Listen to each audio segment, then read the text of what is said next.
Ito yung itlog, guys, oh.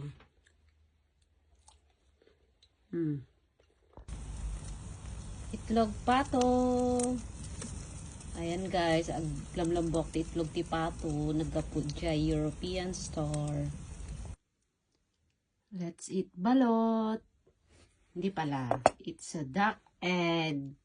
Nagdarakkel ni. Tingnan nyo, guys, ang lalaki ng duck egg nila dito. Oh. Dakkel. So, ayan, guys, yung nabili ko sa market nung last week. Fresh na fresh.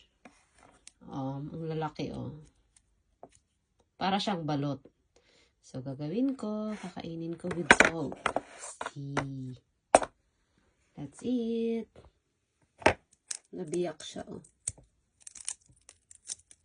Ay, ang kapal ng balat ng, itlog.